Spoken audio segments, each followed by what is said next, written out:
탄핵은 없다. 윤석열 탄핵되라 꿈을 꾸는 당신께, 그리고 윤석열 탄핵될까 떨고 있는 당신께. 한동훈과 권성동이 한판 벌였습니다. 한동훈이 이렇게 말했습니다. 권성동 의원 같은 분들이 탄핵 공포 마케팅을 하지 않나. 권성동 의원 같은 분이야말로 탄핵에 앞장섰던 분인데 그런 마케팅에 대해 어떻게 생각할지 모르겠다. 권성동이 이렇게 받았습니다. 나를 겨냥해 박근혜 전 대통령 탄핵론을 꺼내든 알량하면은 비애가 마저 느낀다. 김지원이도 끼어들었습니다. 역시 검사 출신입니다. 당황스러운 건 말이죠.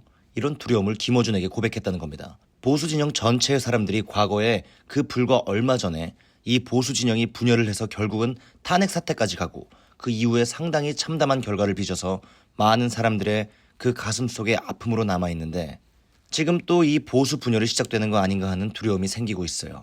이 김재원이라는 작자, 어처구니 없는 건 말이죠. 김어준에게 도와달라고 한다는 겁니다. 그래서 저는 이제 그 보수 분열이 일어나지 않도록, 그리고 보수가 다시 일어설 수 있도록 하는 데 노력을 해야 된다고 생각을 합니다. 도와주세요. 부끄럽지도 않습니까? 국민의힘 최고위원이라는 김재원 씨. 자칭 보수라는 자들이 박근혜 대통령 탄핵을 떠올리며 공포를 마케팅하고 나섰습니다. 박근혜 대통령에게 징역 30년과 1185억 원의 벌금을 구형한 검사 한동훈, 그리고 박근혜 대통령 탄핵소추위원장이었던 검사 출신 권성동. 두 탄핵의 주역이 박근혜 대통령 탄핵을 떠올리며 공포를 마케팅하고 있습니다. 어떤 공포입니까? 배신의 정치, 그리고 공멸. 그런데 좌파는 탄핵 그 자체를 마케팅합니다. 11월 두 건의 재판이 있습니다. 두 개의 시나리오도 있습니다. 먼저 이재명이 무죄가 선고되거나 무죄가 아니더라도 100만 원에 미치지 못하는 벌금형이 내려진다는 시나리오. 이 시나리오가 현실이 된다면 윤석열은 바로 탄핵입니다. 다음, 이재명이 징역형이나 100만 원 이상의 벌금형에 처해지는 시나리오. 이 시나리오가 현실이 된다면 이 또한 윤석열은 바로 탄핵입니다. 그렇습니다. 설령 윤석열 탄핵에까지 이르지는 못하더라도 광화문이고 서초동 법원 앞이고 사람들을 끌어모아 윤석열 탄핵을 떠들어댈 겁니다.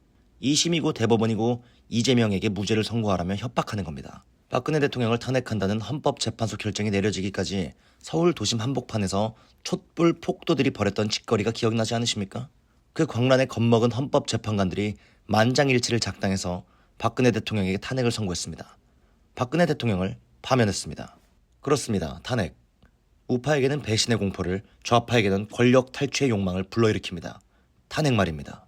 2016년 4월 13일에 열린 총선에서 새누리당이 참패합니다. 조선일보는 이렇게 썼습니다. 보수 정당의 위기. 새누리당의 모든 발전과 문제는 박에서 비롯하고 박으로 귀결되었다. 그런 의미에서 새누리당이 앞으로 이 박을 어떻게 정리하고 정립하느냐가 곧 한국 보수 정치의 키워드라고 할 수 있다. 한마디로 박근혜를 정리해야 한다는 겁니다. 2024년 4월 10일에 열린 총선에서 국민의힘이 참패합니다. 조선일보는 이렇게 썼습니다. 윤 대통령은 보수인가? 보수층조차 윤석열 정권의 실체에 실망하고 있다. 윤 대통령이 보수의 정체성을 의심받을 때 어떤 비극적 상황이 벌어질지 상상만으로도 두렵다. 한마디로 윤석열을 정리해야 한다는 겁니다. 2016년 조선일보는 최순실을 치고 나갔습니다. 전경련으로부터 수백억 원을 뜯어냈다. 그래서 미르재단과 K스포츠재단을 만들었다. 이 모든 걸 최순실이 주도했다. 그 이름도 거창한 박근혜 정부의 최순실 등 민간인에 의한 국정농단 의혹 사건은 이렇게 시작되었습니다. 2024년 조선일보는 김건희를 치고 나갔습니다. 언론이라고 부르기도 못한 매체 기자와 6개월에 걸쳐 50차례 통화 녹취록을 남겼다. 북한에 들럭거리는 정체불명 목사에게 디올백을 건네받았다. 과대망상 정치 브로커를 받들어 모시는 문자와 녹취록이 나왔다. 다음엔 어디서 어떤 폭탄이 터질까 겁이 난다. 겁이 난다고요? 설마요.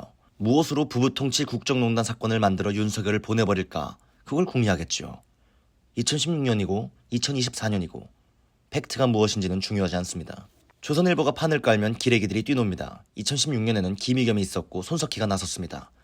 한겨레 취재 결과 박근혜 대통령의 비선 실세인 최순실 씨가 재단 설립과 운영에 깊숙이 개입한 정황이 드러났다. K스포츠재단 이사장 자리에 자신이 단골로 드나들던 스포츠 마사지 센터 원장을 앉힌 것이다. 2024년에도 너도 나도 단독 뉴스를 쏟아댑니다. 누구누구가 김의겸이 되고 누구누구가 손석희가 될지 지켜보는 재미도 쏠쏠할 겁니다. 그러고는 2016년 최순실 국정농단의 증인이라며 고영태가 등장합니다. 그러고는 2024년 김건희 국정농단의 증인이라며 명태균이 등장합니다. 술안주감도 뒷담화도 안 되는 수준의 얘기를 고영태를 등장시키고 명태균을 등장시켜 마치도 팩트인 양 둔갑시키는 절묘한 마법입니다. 일이 이렇게 흘러가면 마치도 주인공이라도 된 듯 날뛰는 망둥이들이 있습니다. 예컨대 민주당과 좌파 시민단체가 그렇습니다. 2016년 11월 12일 이른바 100만 촛불 집회가 열렸습니다. 2024년 11월 2일 김건희 국정농단 범국민 규탄대회가 열렸습니다. 민주당과 좌파 시민단체까지 판을 벌이면 끼어드는 꼴뚜기 집단이 있습니다. 2016년 11월 12일에 이른바 100만 촛불 집회가 열리고 그 다음 날인 11월 13일 이른바 비상시국회의라는 게 열렸습니다. 참석자는 김무성, 유승민, 오세훈, 원희룡, 나경원, 김성태, 조전혁, 그리고 이준석 등등. 그 자리에서 김무성이 이렇게 말했습니다. 박근혜 대통령은 국민의 이름으로 탄핵의 길로 가야 한다. 2024년에도 벌써 조짐이 보입니다. 오세훈과 나경원이 권영세와 김기현, 박형준을 끌어모아 딴지를 걸기 시작했습니다. 꼴뚜기 국민의힘이 제일 잘하는 짓이지요. 그 있지 않습니까? 재빠른 손절에 이은 당명 바꾸기, 그리고 탄핵 앞장서기. 조선일보가 판을 깔고 기레기며 망둥이 꼴뚜기들이 뛰놀고 있으니 이제 본격적으로 윤석열 탄핵에 나서야 하겠죠. 2016년 박지원이 김무성을 꼬드겨냈습니다. 2024년 민주당이 한동훈을 꼬드겨냅니다. 윤석열과 한동훈이 만났습니다. 윤석열이 한동훈을 배려하지 않았다고요? 무슨 말씀이십니까? 먹는 데만큼은 진심인 윤석열입니다. 한동훈이 소고기 좋아한다면서 고기를 먹였고 제로콜라 좋아한다면서 콜라도 먹였습니다. 윤석열은 한동훈을 두고 수사를 독립운동처럼 해온 사람이라 했습니다. 그런데 그 한동훈이 윤석열을 상대로 독립운동하듯 투쟁에 나섰습니다. 잘 아시다시피 한동훈은 술 안 마시는 윤석열입니다. 그리고 말입니다. 한동훈은 사실 남자 추미애입니다. 추미애는 문재인의 법무부 장관입니다. 한동훈은 윤석열의 법무부 장관입니다. 추미애는 민주당의 대표입니다. 한동훈은 국민의힘 대표입니다. 민주당 대표 추미애는 댓글이 수상하다면서 검찰 수사 요구를 했는데 알고 보니 드루킹 댓글 조작 사건이었습니다. 추미애 때문에 잡혀 들어간 건 김경수였고 문재인이가 댓글 조작으로 대통령이 되었다는 사실이 까발려졌습니다. 법무부 장관 추미애는 검찰총장 윤석열을 찍어내리려 그 난리를 쳤고 그래서 대통령 윤석열로 키워낸 1등 공신입니다. 아시지 않습니까? 재벌은 남 못 준다는 것. 노무현 대통령 탄핵에 앞장섰던 추미애입니다. 한동훈이 하는 짓거리가 딱 이 짝입니다. 최상병 특검으로 압박하고 김건희 특별감찰관 임명으로 겁박하는 겁니다. 맞습니다. 배신의 정치. 2016년에는 유승민이 배신의 아이콘이었습니다. 2024년에는 한동훈이 배신의 아이콘이라고 합니다. 2016년과 2024년을 비교해보니 어떻습니까? 이제 남은 것은 탄핵밖에 없습니다. 윤석열은 업보라고 했습니다. 맞는 말입니다. 업보, 주가 조작, 디올백, 명태균, 공천 개입 등등 김건희로부터 시작되고 김건희가 증폭시킨 그 업보라고요? 아닙니다. 그 업보가 아닙니다. 박근혜를 잡아넣은 업보, 양승태를 잡아넣은 업보, 이재용을 잡아넣은 업보, 이재수를 잡아 죽인 업보. 그 업보입니다. 그렇지만 윤석열은 탄핵되지 않습니다. 근거요? 무려 3가지나 있습니다. 첫째, 윤석열의 임기입니다. 아직 절반이나 남았습니다. 대통령이 되겠다는 욕심밖에는 없었던지라 정작 대통령이 되고 나서는 무엇을 해보겠다는 욕심이 없었던 윤석열. 그러니 터무니없이 일찍 레임덕이 시작되었습니다. 하도 터무니없이 일찍부터 레임덕이 시작된지라 아직도 임기가 절반이나 남았습니다. 아직 절반이나 임기가 남은 대통령을 끌어내리자 무언가 찝찝합니다. 너무도 일찍 레임덕에 빠진 윤석열의 무능이 대한민국의 우파라는 집단을 지탱한다는 역설적 현실. 부끄럽습니다. 자, 둘째, 검찰입니다. 검찰이 손 놓고 있습니다.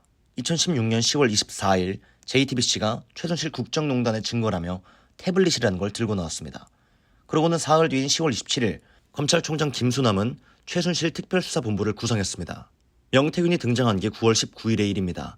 그 뒤로는 수없는 단독 보도들이 쏟아졌습니다. 최순실 보도가 시작되자마자 득달같이 박근혜 대통령 탄핵에 앞장섰던 검찰입니다. 그렇지만 윤석열에게는 눈 감고 귀 막고 입 막으며 손을 놓고 있는 검찰입니다.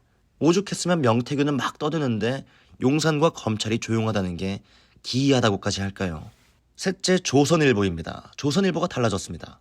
쥐잡듯 박근혜 탄핵에 앞장섰던 조선일보가 윤석열에게는 쥐 죽은 듯 조용히 있으라고 합니다. 김건희만 적당하게 정리하면서 식물 대통령이면 어떠랴. 남은 임기라도 잘 채우라는 겁니다. 그렇습니다. 조선일보가 앞장서고 검찰이 받쳐주며 주거니 받거니 농단을 조작질할 때 비로소 탄핵은 단행됩니다. 기레기나 망둥이나 꼴뚜기 따위들이 나선다고 탄핵되는 게 아닙니다. 그러니 윤석열은 탄핵되지 않습니다. 그렇다면 조선일보나 검찰은 왜 머뭇거릴까요? 해봤거든요. 박근혜 대통령을 탄핵시켜 보았거든요. 이른바 문재인 트라우마입니다. 죽 서서 개줬다. 윤석열 탄핵시켜 이재명에게 정권을 넘긴다. 윤석열 탄핵시키는 와중에 조국이 정권을 가로챈다. 조선일보나 검찰로서는 꿈에라도 나올까 두려운 사태지요. 이렇게 2016년과는 다르게 2024년은 평온하게 지나갈 겁니다. 그러니 윤석열 탄핵되려 꿈꾸고 있는 당신, 깨시민 여러분, 그 꿈을 깨시기 바랍니다. 그러니 윤석열 탄핵될까 떨고 있는 당신, 혹시라도 배신 마케팅으로 돈 벌 생각일랑 집어치우시기 바랍니다. 앞으로 세상 일은 어찌 될까요? 무엇을 하면서 시간들을 죽이고 있을까요? 우선 조선일보와 검찰, 슬슬 뒷거래를 시작하겠죠. 윤석열은 식물 대통령이고 이재명은 잡혀가고 조국은 구속되면 남은 사람이라도 살아보자 이런 심보에서 뒷거래가 시작될 겁니다. 임기를 단축하는 개헌을 하자. 그러면 윤석열과 김건희의 안전은 보장해줄게 이런 뒷거래. 윤석열, 내년에 대왕고래에서 석유가 쏟아져 나오기를 기도하는 일 외에 뭘 하겠습니까? 그래야 돌을 던져도 맞고 가겠다며 버텨온 보람이 있어 대한민국 석유 대통령 윤석열이라는 이름 석자라도 남기려니. 그나저나 천공은 뭐하는지 모르겠습니다. 이재명, 대법원 확정 판결이 나기 전에 어떻게 해서든 대통령 선거가 앞당겨 치러지기를 기도하는 일 외에 뭘 하겠습니까?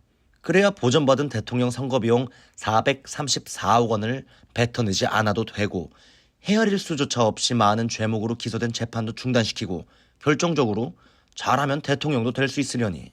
조국, 윤석열이 쫓겨나든 알아서 내려오든 어떻게 해서든 윤석열이 물러나기 전에 사면 복권의 은총을 받기를 기도하는 일 외에 뭘 하겠습니까? 그래야 조국을 위해 대통령 선거에 나설 수 있게 되고 이 또한 결정적으로 잘하면 대통령도 될 수 있으려니. 한동훈, 윤석열이 쫓겨나든 아니면 임기를 꽉꽉 채우든 다음 대통령 선거에서 우파의 아킬레스건은 윤석열과 김건희가 될 겁니다. 그때 누가 있어 윤석열과 김건희에게 감히 대들었던가. 이런 추억에 사로잡힌 작자들에 의해 대통령 후보로 추대되기를 기도하는 일 외에 뭘 하겠습니까? 홍준표, 박근혜 대통령더러 춘향인 줄 알았더니 향단이었다던 홍준표. 윤석열을 비리투성이라고 비난하던 그 입으로 윤석열이 역량이 출중하다며 찐윤으로 거듭난 홍준표. 이몽룡이 될 것이라 생각도 안 했지만 이건 방자문도 못한 작자지 않습니까? 그런 홍준표가 뭘 기도하든 말든 그저 웃지요. 그나저나 윤석열은 자유천사이고 김건희는 예쁘다는 당신. 더는 윤석열이고 김건희를 빨아댈 수 없는 상황이라면 당신의 미래는 어찌 되려나. 참, 김재원이가 그랬죠. 이길 수만 있다면 윤석열이 괴물이면 어떻고 악마면 어떤가. 정치는 선택의 연속이다. 그렇겠네요. 누가 이기던 이긴 자에게 붙으면 되겠네요. 그게 한동훈이라면 또 한동훈을 빨아들면 되는 것이고 설령 김정은이라 할지라도 또 어떻겠습니까? 이긴 편이 우리 편인데요. 참으로 웃기는 대한민국 정치판 아닙니까? 끝으로 한 말씀만. 탱자나라 공영방송은 윤석열 탄핵에 동의하지 않습니다. 이건 윤석열이 좋고 나쁘고의 문제가 아닙니다. 결코 일어나서는 안 될 일입니다. 대한민국 헌법 질서와 가치를 지켜야 하기 때문입니다. 법치의 이름을 빌린 정치 보복은 저에게서 마침표가 찍어졌으면 합니다.